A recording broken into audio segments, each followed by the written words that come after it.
नमस्कार। आज हम बात कर रहे हैं डेरियस फोरू की किताब डू इट टुडे पर। जी।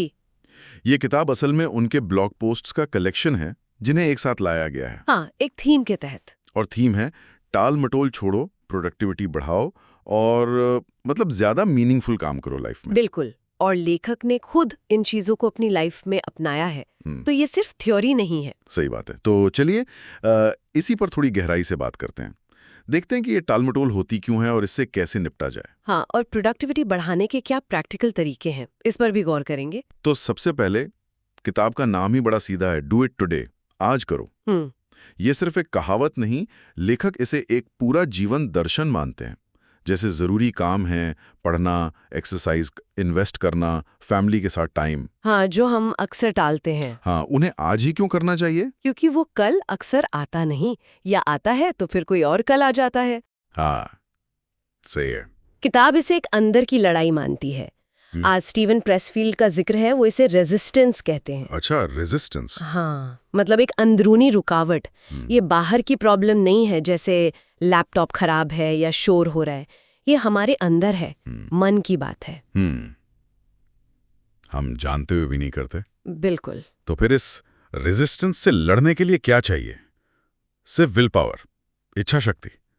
किताब तो कहती है कि वो काफी नहीं है। हाँ, ये बड़ा पॉइंट है किताब का।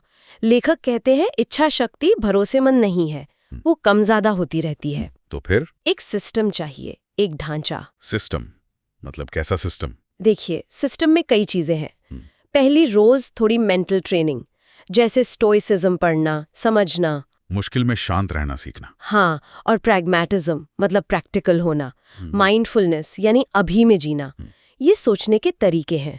दूसरा, रोज फिजिकल एक्सरसाइज।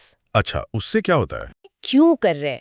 Internal motivation. हाँ, वो अंदर की आग वो आपको चलाती है जब मुश्किल होती है। बिल्कुल सही है। सिस्टम इसी पर टिका है। ये ध्यान भटकने वाली बात आजकल तो ये बहुत आम है। बहुत ज्यादा। तो किताब कहती है टाइम मैनेजमेंट नहीं, अटेंशन मैनेजमेंट करो, अपना ध्यान संभालो। ये बड़ा दिलचस्प लगा मुझे। हाँ, क्योंकि टाइम तो उतने ही है सबके पास। मसला ये है कि हमारा ध्यान कहाँ जा रहा है। सही है। किताब में एक स्टडी का भी जिक्र है, शायद वॉर्सबर्ग और नॉटिंघम ट्रेंट यूनिवर्सिटी की। क्या कहती है वो स्टडी? कि अगर आपका स्मार्टफोन सिर्फ पास में रखा है, साइलेंट पर भी, तो भी आपकी सोचने समझने की क्षमता मतलब कॉग्निटिव कैपेसिटी 26% तक गिर सकती है। सच में? इतना ज्यादा? सिर्फ पास रखने से? हाँ, तो सोचिए अगर आप उसे बार बार देख रहे हैं तो क्या होता होगा। बाप रे। तो लेखक का सुझाव है, नोटिफिकेशंस बंद करो, न्यूज एप्स, सोशल मीडिया, इनसे दूरी बनाओ। हमेशा कनेक्टेड रहने के बजाय जरूरत पड़ने पर कनेक्ट हो। ये मुश्किल है पर जरूरी लगता है। एक और बात जो थोड़ी चौंकाने वाली है, परफेक्शनिज्म, मतलब हर चीज परफेक्ट करने की चाहत। हाँ, उसे भी टालमटोल का एक रूप बताया गया है। ये कैसे? ये सुनने में उल्टा लगता है ना? हाँ। पर होता ये है कि जो लोग परफेक्ट करना चाहते हैं वो अक्सर या तो सही मौके का इंतजार करते रहते हैं, सब कुछ बिल्कुल ठीक हो तब शुरू करेंगे। हाँ, या फिर उन्हें गलती करने का इतना डर होता है कि वो शुरू ही नहीं कर पाते। सोचते रहते हैं, प्लान करते रहते हैं, पर करते नहीं। अच्छा, तो काम रुका रहता है। बिल्कुल। तो किताब कहती है सीखी हुई साधन संपन्नता, लर्न्ड रिसोर्सफुलनेस, मतलब ये भरोसा रखो कि दिक्कतें आएंगी पर तुम उनसे निपट लोगे, रास्ते निकाल लोगे।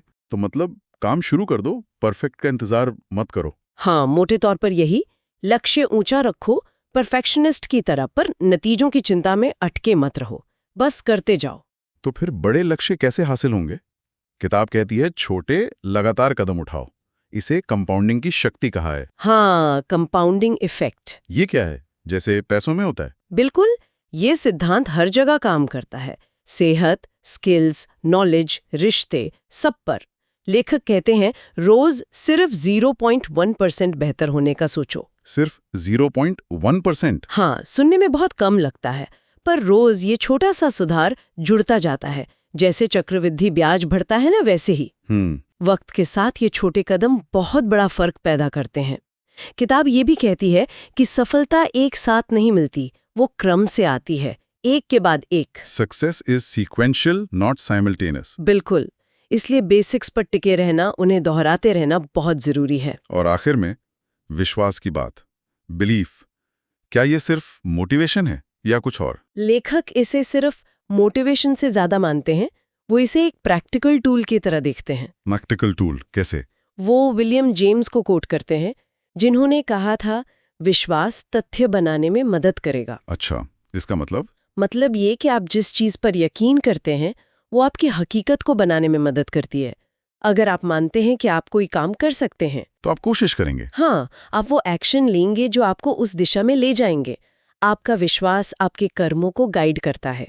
ये सिर्फ हवाई बात नहीं, ये आपके एक्शन को शेप देता है। तो कुल मिलाकर इस किताब से जो बातें निकल कर आ रही हैं वो ये हैं कि भाई टालम टोल से बचना है तो सिस्टम बनाओ। हाँ, इच्छा शक्ति के भरोसे मत रहो। अपना ध्यान संभालो टाइम से ज्यादा, खासकर इस डिजिटल युग में। बिल्कुल। परफेक्ट होने का इंतजार मत करो, बस शुरू कर दो। और छोटे लगातार कदम उठाते रहो। कंपाउंडिंग पर भरोसा रखो। सही, बड़े नतीजे वहीं से आएंगे। और हाँ, किताब आखिर में एक सोचने वाली बात छोड़ जाती है कि हम अपनी जिंदगी को मापते कैसे हैं, किस पैमाने पर। क्या सिर्फ बाहरी चीजों से, जैसे कितना पैसा कमाया, कौन सी पोस्ट मिली, या फिर अंदरूनी चीजें ज्यादा मायने रखती हैं, जैसे हमारे रिश्ते कैसे हैं, हमारे अंदर कितनी एनर्जी है, हम कितना सीख रहे हैं, कितना ग्रो कर रहे हैं। ये सोचने वाली बात है।